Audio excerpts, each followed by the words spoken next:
Yes, indeed. For those who don't know, I have a particular hate for the cartoon series Doug. Not because the show itself is an ungodly, boring waste of time, though that certainly doesn't help, but more that anyone growing up with the name Doug was constantly tortured by the fact that this show was about a wimpy, unpopular dorka doofus who coincidentally shared the same name. Just hearing the theme music alone seems to be causing an impressive tumor in my brain that I have decided to name Pork Chop. I look forward to when it finally finishes me off and I never have to listen to that song again. But I digress. Once Disney took over and started running the show on ABC as opposed to Nickelodeon, fans were outraged because, you know, the original was such a classic. So once Disney asked the loyal fans if they would like to see a motion picture based on the astounding epic hero, people all over the world proudly replied, eh? And the movie was made. And we're here to look at it today. Why? Because you hate me!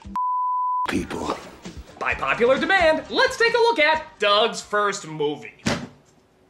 First of all, I have to point out that this title is pretty pompous, as if to indicate that there's no doubt that our film is going to be so popular that, of course, it's going to warrant a sequel. But unlike Pokemon, the first movie, where they knew the sequels were already made, this one was just on its own. And, wouldn't you know it, the film didn't make enough money to milk any sequels. And that must be bad because this is Disney, the sequel generating monsters! They have the to take classic fairy tales and say, hey, what did ever happen after Happily Ever After? Well, you can find out in Cinderella 4, Filing Royal Taxes. But, I digress. The film opens in the 90s, but for some reason people act like it's the 50s, as being told by the 70s, as we see school bully Roger, not voiced by Billy West, buy your torches and pitchforks here, who's preparing to pull off another prank on Doug and his friend Skeeter. Don't you think this is kind of mean? It's unhealthy for me to bottle up my natural childlike spontaneity. I guess they're really hoping they're afraid of papier-mâché Chinese dragons. Very funny, you guys. Hardy har. Well, you had your fun. Now you can go home.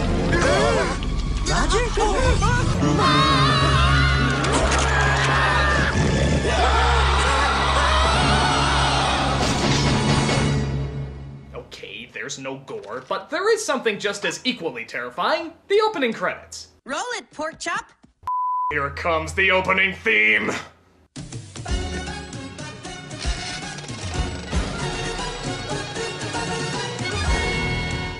You mean they changed the opening theme? That's me. Pork Chop. Hallelujah! Oh, it's bland. It's forgettable. It sounds like nothing I would ever remember in recent history. But hey, so's the show! It's absolutely perfect. Rest in hell, you theme. May an army of devils sing thee to thy fiery death. After we just assume Skeeter got away from the monster, Doug informs us of the one thing that's on everybody's mind. That means at school, people have just one thing on their minds. A Valentine's dance! Isn't it romantic? A Valentine's dance. How delightful. A Valentine's dance? Who the talks about a dance this much? I mean, the girls I can understand, but the boys? Really? Somehow this doesn't seem particularly realistic. Hey, Bobby, good job on that last shot. Oh, you know, it's these new Air Jordans. Ah, those don't do anything. Yes, they do. They can make you reach the net easier. Oh, Bobby, you've been watching too many commercials. Seriously, is nobody thinking about the dance? So Doug decides he wants to ask out the sweetheart he's always too nervous to approach, the girl next door with jaundice, Patty Mayonnaise. I knew I had to find a way to make this dance really perfect. The student council's supposed to pick 2 people to coordinate the dance, but nobody signed up. Whoever we get is gonna have to work day and night to get ready. Day and night? Right, pay close attention, Miss Mayonnaise. Hi, totally pointless fantasy sequence. We hit him right in the middle with a big, heart-shaped mirror ball. Bang! Oh, Doug, you're so dance-plattery. I can understand having a fantasy dreaming about working with her, but why is a World War II general? I mean, it's just so random. Don't fantasies have to have some sort of logical reasoning behind them? One of these days, I'd like to do a crossover with Nash.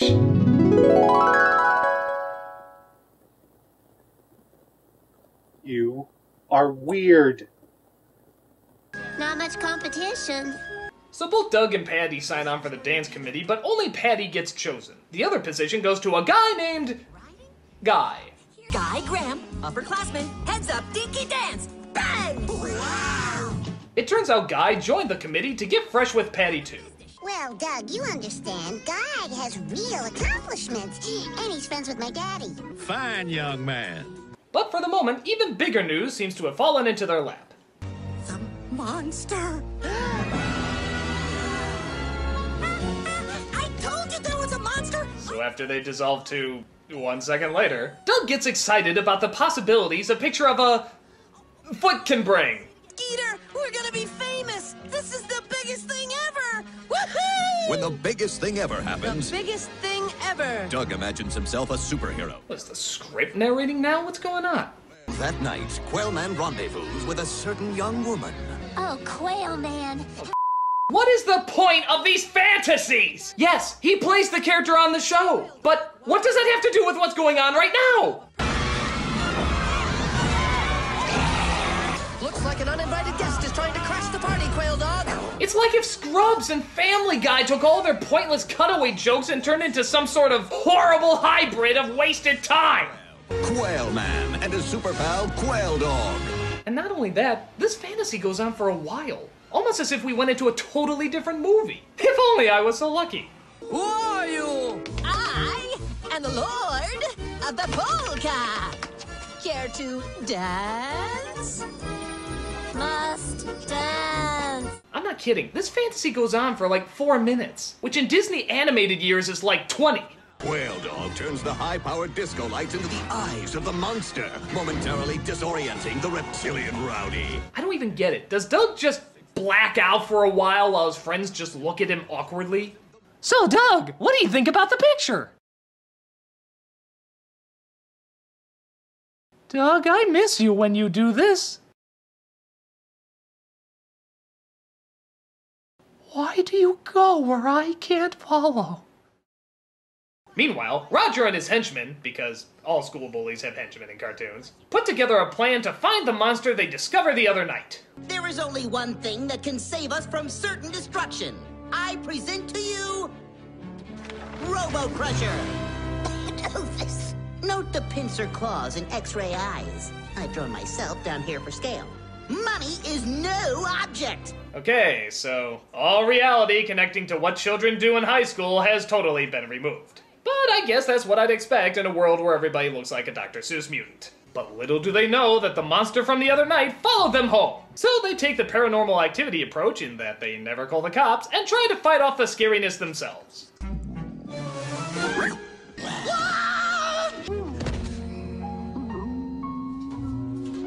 But they find out that the monster isn't scary at all. I dare even call him a complete letdown. Can't believe that. He tried to eat Herman Melville. Hey, he looked. He thinks it's his name. You like that name? Herman Melville? Okay, monster. From now on, your name is Herman Melville. Ooh, I feel disgraced somehow.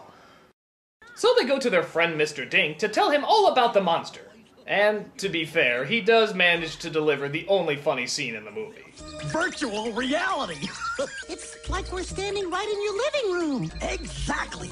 Everything's right where it is in real life. It's exactly like being here, only much more expensive. Sort of like watching Doug on the big screen when you could be watching it at home for free. Mr. Dink, meet Herman Melville, the monster of Lucky Duck Lake.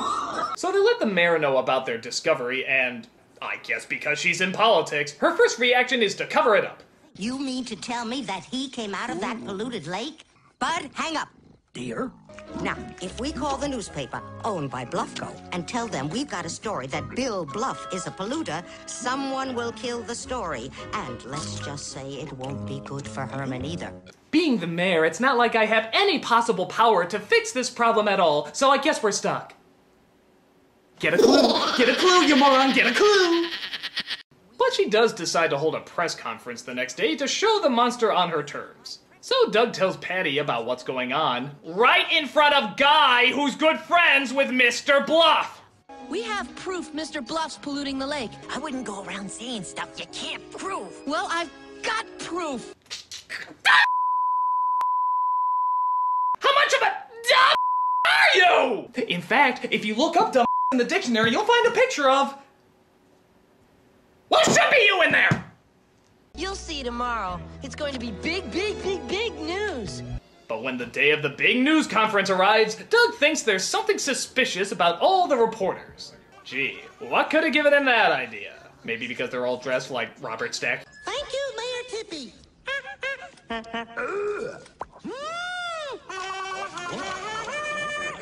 Sorry, always wanted to do that on TV. You're a waste of thought. So, to save the monster, Doug totally bails on the news conference. Something's not right. I think we made a big mistake. Mr. Bunny, is this your idea of a joke? I'm sorry, I gotta go now.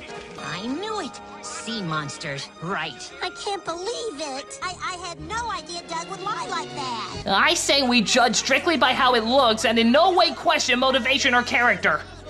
So after they find out that the reporters did indeed work for Mr. Bluff, and that it was just a plan to capture the monster, the mayor's plan is going to be A, have Bluff arrested, B, document all that she can through video and eyewitnesses that the monster is real, or C, have some of Bud's famous leftover meatloaf. Now, what do you say we have some of Bud's famous leftover meatloaf? Now you're talking. Let's go, waiter. Am I on Mars? Tell me I'm on Mars! None of this makes any sense! I must be on Mars! I mean, this is as logical as Roger and his friends actually making that giant robot they were talking about.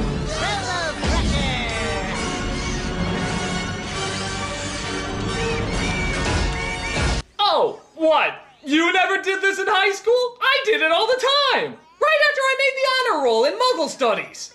Didn't you look at my plan? It's supposed to be this big compared to me. But it's okay. They have a shrinking ray to make him the scale they wanted. Sticks, this is Rob. Chase me back now. Hey, here's an idea. Instead of calling a news conference about a sea monster, why don't you call the news conference about a bunch of high schoolers that made a shrinking ray! Or a giant robot! Don't you think that should get some attention? Don't you think instead of just shrugging comedically, these kids should get a Nobel Prize for changing the world of science as we know it? What the is wrong with you jelly bean colored Simpson rejects? People. But I digress! Things, believe it or not, get even weirder as Roger's robot turns into a motherly housemaid. A sort of Julia Child bot, if you will. Now, let's change out of that beastly outfit and into something more presentable. Okay, this idea could be salvageable if she gets in a bloody death match with Rosie from the Jetsons. I don't know how they fit in, but trust me, they couldn't make it any worse. So, because we're not done ripping off every G-movie cliche known to cinema, we now get the bit where they disguise the creature as a person, and of course, everybody falls for it. What's her name? It's Herman Naini. Ah, what a beautiful name. Herman Naini. Hey, you know what? This is really stupid. Look at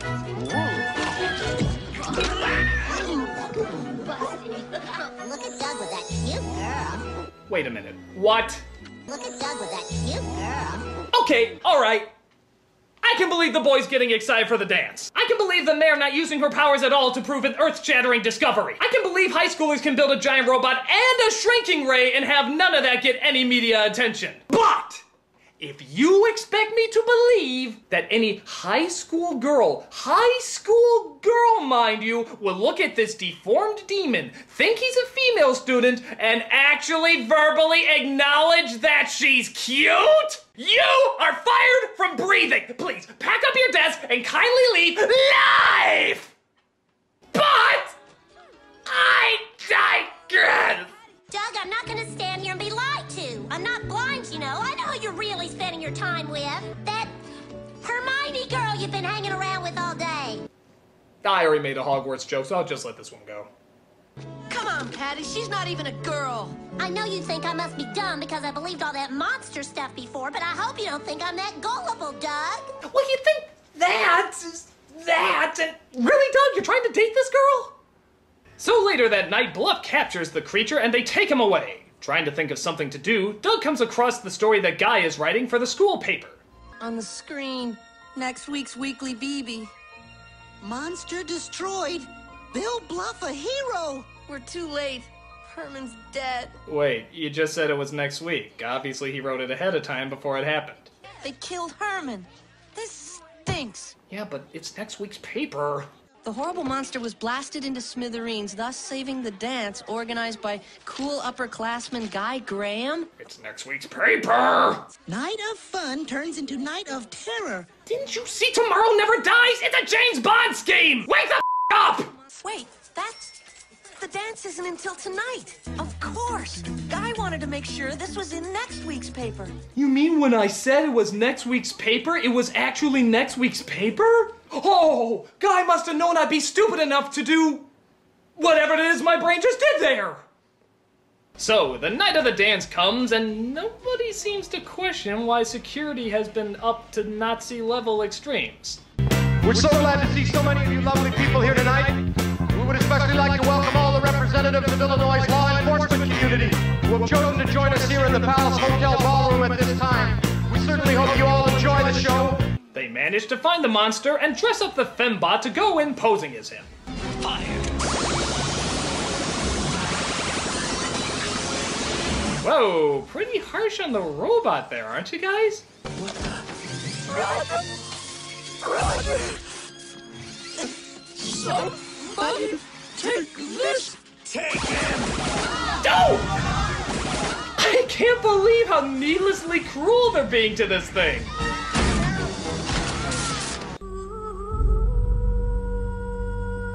So they return the monster to the water, and Bluff has to explain himself.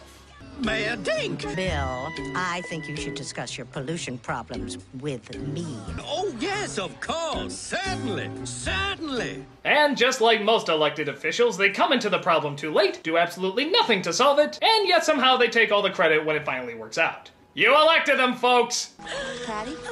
Are you okay, Patty? Herman! But the monster comes back one more time to say goodbye after the people have left. I forgot. I brought you something. Remember this? Herman Melville's works? Yes, he writes about a monster in the water who people try to hunt down and kill. But don't worry though, you'll enjoy the ending. So he goes back into the water and we get to see our favorite character one more time before the film ends. No, not that puke stain. There you are! Oh, you forgot your jacket! Oh my... I feel so sorry for this thing! Roger!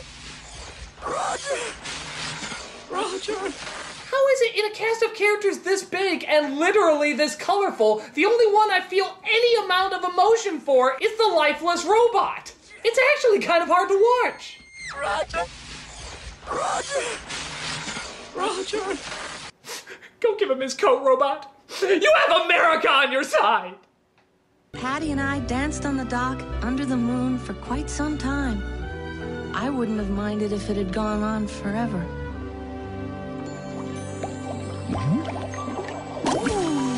I'll just assume that's a fart we're ending on and call the film quits.